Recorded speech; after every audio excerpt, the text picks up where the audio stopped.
नमस्कार दोस्तों, मेरा नाम है अभिषेक। आप देख रहे हैं इंडिया टीवी और आज बात करने वाले हैं पाकिस्तान ऑक्यूपाइड कश्मीर, जिसमें वैसे तो बहुत ज़्यादा प्रोटेस्ट चल रहे हैं। आपने देखा होगा, लाखों लोग सड़कों पे हैं, पाकिस्तान की जो सरकार है उसके खिलाफ विरोध प्रदर्शन कर रहे हैं। और अब ये विरोध प्रदर्शन इतना उग्र हो चुका है कि लोग सड़कों पर आकर ग्राउंड में इकट्ठा होकर अलग होने की मांग कर रहे हैं, सेपरेट स्टेट मांग रहे हैं पाकिस्तान से।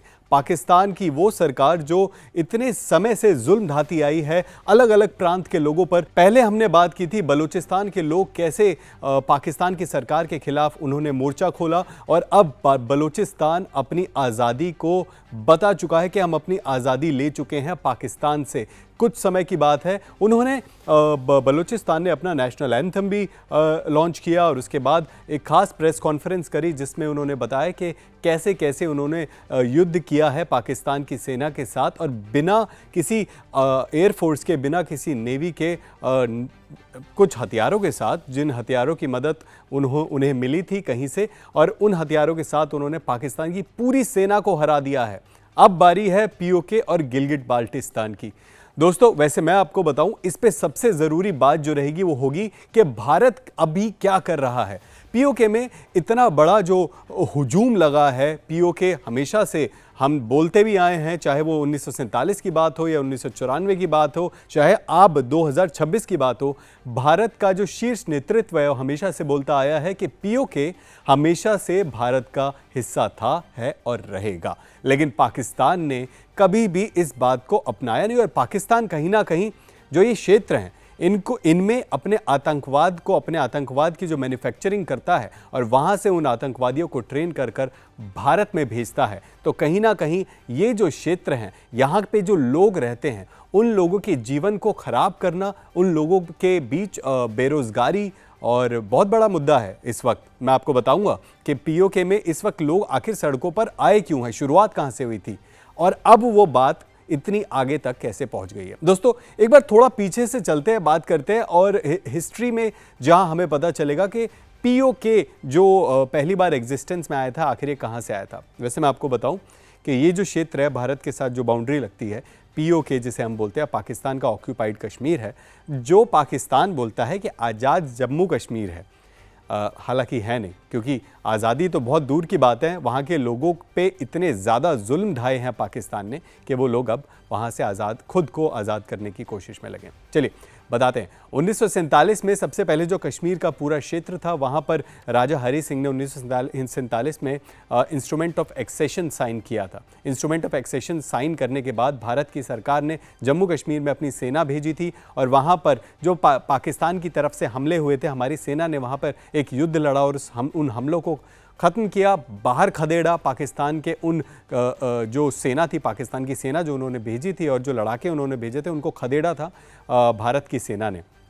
उसके बाद 1965 का एक युद्ध होता है जिसमें कि भारत की जो सेना है वो फिर से पाकिस्तान के उन लड़ाकों को, उन आतंकवादियों को जो भारत की सेना में घुसने की कोशिश करते हैं, उनको फिर से खदेड़ती है और कुछ हिस्सा कब्जा कर लेती है पाकिस्तान के उस क्षेत्र का।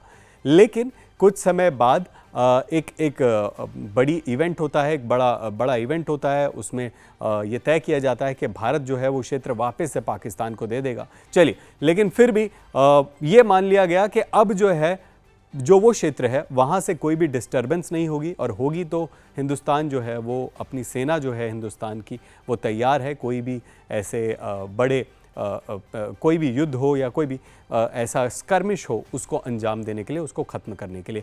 कुछ समय बाद 1971 में दुनिया का सबसे बड़ा सरेंडर जिसे कहते हैं वो हुआ था, जब भारत की जो प्रबल सेना है, उन्होंने पाकिस्तान, ईस्ट पाकिस्तान और ये जो वेस्ट पाकिस्तान था, वहाँ पर ईस्ट पाकिस्तान को बांग्लादेश डिक्लेयर करवाया, और उसके बाद 93,000 सोल्जर, 93,000 सोल्जर जो पाकिस्तान के थे, उनकी पतलूनें अभी भी याद हैं, पाकिस्तान को भी याद है और बांग्लादेश को भी याद है, कैसे उन्होंने सरेंडर किया था और अपने हथियार डाले थे।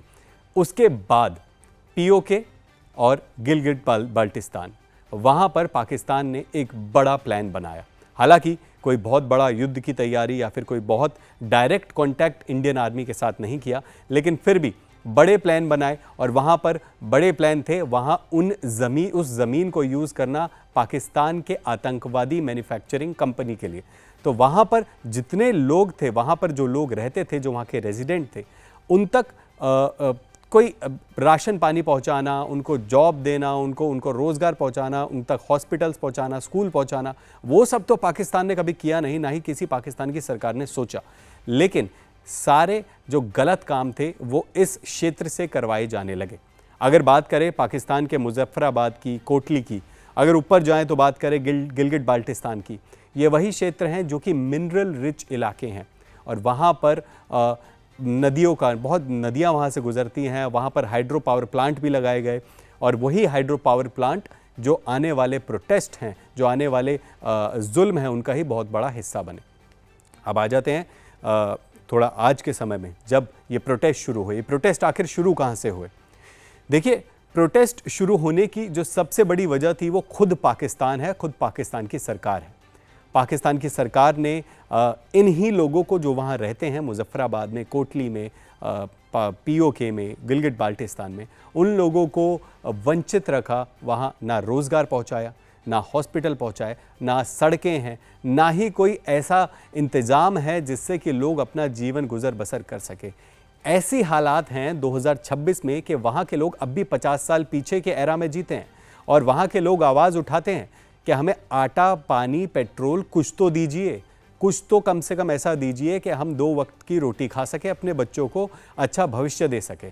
ये पीओके के गिलगिट बाल्टिस्तान के लोग जो हैं ये मांग रखते हैं। अब इतनी बेसिक मांग को पाकिस्तान की सरकार पूरा करना तो बहुत दूर की बात है। एक हाइड्रो पावर प्लांट जो है वो पीओके में लगवाया था, उससे जो एनर्जी, जो इलेक्ट्रिसिटी बनती थी, उसको पाकिस्तान का जो मेन क्षेत्र है, जिसको पाकिस्तान गढ़ मानता है, पंजाब का जो प्रांत है, लाहौर, रावलपिंडी, यहाँ पर उससे बिजली बनाई गई और वो बिजली को वहाँ पर उसका वितरण किया गया। वही बिजली जो पीओके में बन रही थी, वहाँ के लोकल लोगों को महंगे दामों पर दी गई। और आपको पता ही है पाकिस्तान में जो इन्फ्लेशन है वो इतना ज़्यादा है कि वहाँ पर कुछ भी खरीदना अपने आप में बहुत ही मुश्किल है किसी मिडिल क्लास आदमी के लिए। और अगर कोई लोअर मिडिल क्लास इनकम वाला आदमी है तो शायद उसके लिए तो ये सब चीज़ें बहुत ही दूर की बात है। तो पीओके में कुछ ऐसा ही हुआ। लेकिन अब ये लोग जो हैं सड़कों पर उतरे हैं और पाकिस्तान की जो सेना है उसके खिलाफ सीधी आवाज़ उठाई है और टक्कर ली है। लेकिन पाकिस्तान की सेना क्या कर रही है? क्या वो जो कर रही है उससे जो पीओके के लोग हैं वो शांत होंगे या और उग्र होंगे? क्योंकि पाकिस्तान की सेना ने सीधा फायर ओपन कर दिया अपने ही लोगों पर, अपने ही रेजिडेंट्स पर, सिटीजन पर, और कई सारे लोग जो हैं वो मारे गए हैं। बहुत सारे लोग जो प्रोटेस्ट में शामिल होने गए थे वो लोग मारे गए क्योंकि पाकिस्तान की सेना ने सीधा फायर ओपन किया। अब सोचने की बात यह भी है कि भारत में जब छोटे मोटे प्रोटेस्ट भी होते हैं तो वेस्ट के बहुत सारे ऐसी वेबसाइट्स या ऐसे सर्वेयर्स होते हैं जो तुरंत आ जाते हैं और बड़े बड़े एक्ट्रेस और एक्ट्रेसेस हॉलीवुड के वो भी ट्वीट करने लगते हैं कि भारत में कुछ ऐसा हो रहा है कि भारत की सरकार बहुत ज़्यादा दबाव बना रही। लेकिन पाकिस्तान में इतने भयंकर प्रोटेस्ट हो रहे हैं कि पूरा देश जो है वो ऑलमोस्ट टूटने की कगार पे है। लेकिन आपने कोई एक रिपोर्ट नहीं देखी होगी कि यूएन की या फिर वेस्ट की कोई मीडिया हो या फिर वेस्ट का कोई सर्वेयर हो जो ऐसी रिपोर्ट पेश करे जिसमें कि बताए कि पाकिस्तान के लोग आखिर सफ़र किस चीज़ से कर रहे हैं। ये पाकिस्तान के जो गिलगिट बाल्टिस्तान के, पीओके के, खैबर पख्तूनख्वा के या फिर बलूचिस्तान के ये लोग आखिर क्या इनके मुद्दे हैं और ये किस बात से सफ़र कर रहे हैं, नहीं बताएंगे तो हम आपको बताएंगे। देखिए, जो कहानी थी पीओके की वो तो ये थी, लेकिन भारत का इस पे क्या टेक है? भारत का टेक हमेशा से साफ रहा है। 1947 में भी भारत ने बोला था कि हमेशा से जम्मू और कश्मीर की विधानसभा में 24 सीटें पीओके क्षेत्र के लिए खाली रखी गई हैं। जब पीओके वापस आएगा वहां से जो भी विधायक होंगे वो चुने जाएंगे, उनको वो सीट पर बैठाया जाएगा। यानी कि भारत शुरू से ही ये कहता है कि एडमिनिस्ट्रेशन जो है वो भारत का आज नहीं तो कल होना ही होना है। और ये अब इसमें कोई सोचने वाली बात भी नहीं है, क्योंकि कुछ समय पहले जब 370 कश्मीर से हट रहा था तो सीधे तौर पर गृह मंत्री ने भी ये बोला था कि पीओके जो है वो सोचने की बात नहीं है और इसके लिए चाहे तो जान दे देंगे। तो अगर इतनी बड़ी बात को कहा जा चुका है तो कहीं ना कहीं भारत की पॉलिसी में पीओके को लेना बिल्कुल लाजमी है और होगा भी ऐसा। पर अब इसके भी अगर ये ऐसा होता है तो आखिर भारत की सरकार उसको कैसे हैंडल करेगी, क्या सिचुएशन हो सकती है अगर पीओके का विलय हो जाता है भारत में, तो आखिर कैसे उस सिचुएशन को हैंडल किया जाएगा, क्या समझा जाएगा, वो सारी चीज़ें हम आपको बताते हैं। देखिए वैसे तो 94 में भी ये बात पार्लियामेंट में यूनानिमसली क्लियर की गई थी कि पीओके जो है वो भारत का हिस्सा है और हमेशा से भारत में ही होना चाहिए। लेकिन अब पीओके अगर भारत में आता है तो आखिर हमें क्या बेनिफिट होंगे, भारत को क्या बेनिफिट होंगे। देखिए लाइन ऑफ कंट्रोल पर अक्सर जो भारत के जो जितने भी फायरिंग होती है वहाँ से फायरिंग की जाती है, हमारे जो सैनिक होते हैं वो पेट्रोलिंग कर रहे होते हैं, गश्त लगा रहे होते हैं, अक्सर गोलियाँ लगती हैं और जब क्रॉस बॉर्डर फायरिंग होती है तो उसमें हमारे जो सैनिक है वो कहीं ना कहीं क्षतिग्रस्त होते हैं, कभी कभी शहीद होते हैं। तो उनके वो जो सारा मुद्दा है कि क्रॉस बॉर्डर फायरिंग, एलओसी पर तैनाती को बढ़ाना, जितना भी भारत की डिफेंस फोर्सेस का बजट जाता है एलओसी पर ज़्यादा जो है उस लाइन ऑफ कंट्रोल को उसका सर्वेलेंस करना, वहाँ पर ड्रोन को रेगुलरली सर्वेलेंस करना, और जितनी भी आर्मी हमारी वहाँ पर अभी लगी हुई है वो सब थोड़ा नीचे आ जाएगा। यानी कि पीओके अगर हमारा हो गया तो कहीं ना कहीं भारत की सेना को एक जो बर्डन है एलओसी पर वो थोड़ा कम महसूस होगा। अब बात करें अगर सीपैक की, सीपैक आपको पता है कि चाइना पाकिस्तान इकोनॉमिक कॉरिडोर है। चाइना में पाकिस्तान ने कुछ क्षेत्र जो है पीओके का, साक्षकाम वैली जिसे कहते हैं, वो चाइना को गिफ्ट के तौर पर दे दिया था, जबकि वो क्षेत्र पाकिस्तान का था भी नहीं।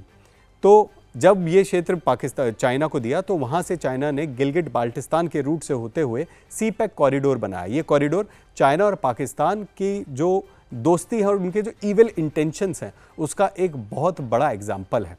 और ये जो कॉरिडोर है ये गुजरता है पाकिस्तान के बिल्कुल मिड से। अगर बात करें गिलगिट बाल्टिस्तान से होते हुए ये बलूचिस्तान में एंटर करता है और कहीं ना कहीं अरेबियन जो सागर है उसमें खुलता है और ग्वादर पोर्ट में जाकर ये सीपैक कॉरिडोर जो है वो खुलता है। अगर पीओके भारत में आ जाता है वापस से तो सीपैक कॉरिडोर का जो खतरा है भारत को वो नहीं रहेगा, वो खत्म हो जाएगा। उसके अलावा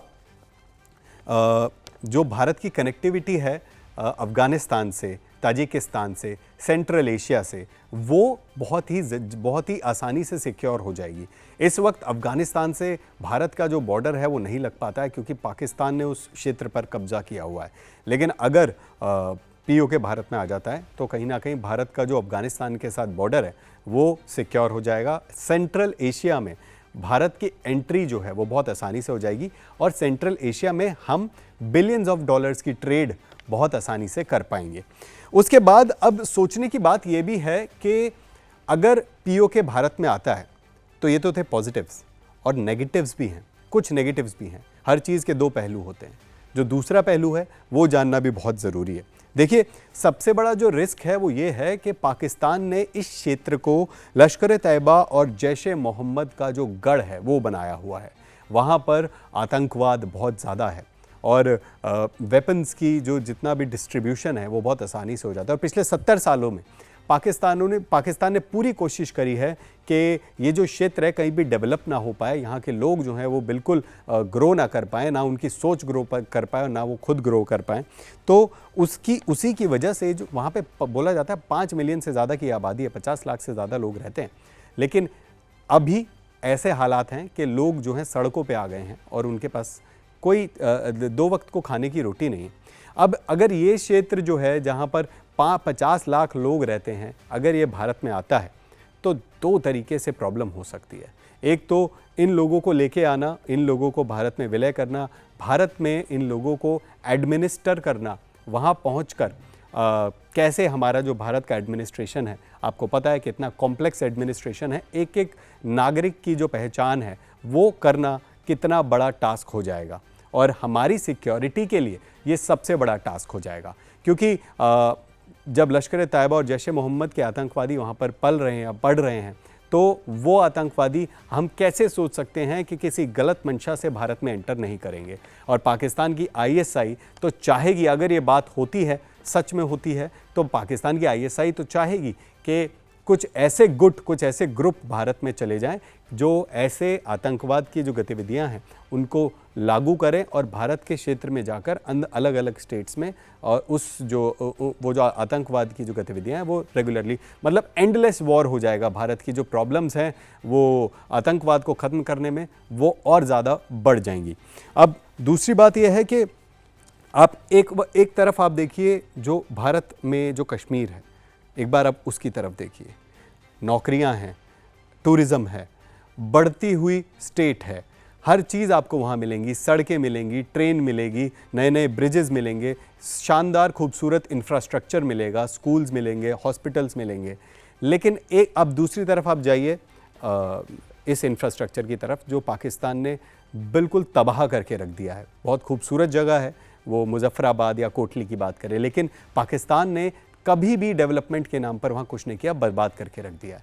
तो अगर भारत इस क्षेत्र को लेता है तो इंफ्रास्ट्रक्चर डेवलपमेंट अगर करना है तो कैसे किया जाएगा, कितना बजट वहाँ लगाया जाएगा। और हम और आप जो इनकम टैक्स देते हैं हमारे देश को सुदृढ़ बनाने के लिए, साफ़ सुथरा बनाने के लिए और ज़्यादा फ्लाईओवर्स और ज़्यादा अच्छा इंफ्रास्ट्रक्चर बनाने के लिए, तो आधे से ज़्यादा जो हमारा टैक्स है, वो टैक्स मनी है, वो कहीं ना कहीं यूज़ होगा पीओके को डेवलप करने के लिए, पीओके वाले क्षेत्र में और ज़्यादा समृद्धि लाने के लिए। तो कहीं ना कहीं ये एक ड्रॉबैक हमारे साथ अभी भी है।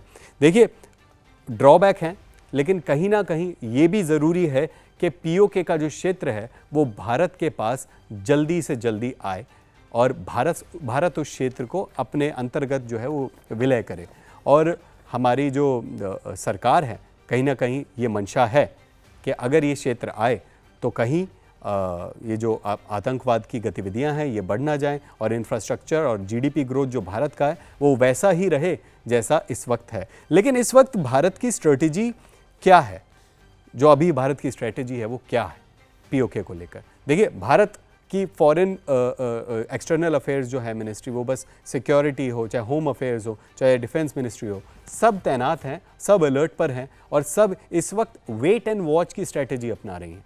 इस वक्त जो भी हो रहा है पीओके में, बलूचिस्तान में, भारत वहाँ पर बिल्कुल एंटर नहीं करना चाहता। लेकिन हाँ, जब ऐसी परिस्थिति आ जाएगी, जब ऐसी परिस्थिति आ जाएगी कि वहाँ पर हर एक बच्चा तिरंगा उठाने को तैयार हो जाएगा, जब वहाँ पर दिखेगा कि जम्मू कश्मीर भारत वाले क्षेत्र में इतनी उन्नति है और पाकिस्तान के जो क्षेत्र है वहाँ पर कितनी दुर्गति है, तो कहीं ना कहीं वहाँ के लोगों को लगेगा कि भारत के साथ विलय होना और भारत में जाना कितना फ़ायदेमंद है। यहाँ की सरकार के साथ मिलना और यहाँ अपने स्टेट में जाके अपने बच्चों को अपने जो जॉब अपॉर्चुनिटीज़ हैं, सारी चीज़ें उनमें विलय करना कितनी बड़ी चीज़ है, कितनी इंपॉर्टेंट चीज़ है। कहीं ना कहीं अगर ऐसा होता है कि वहाँ का हर एक बच्चा तिरंगा उठाने को तैयार हो जाता है तो एक इमोशनल शिफ्ट होगा थ्रू आउट द स्टेट।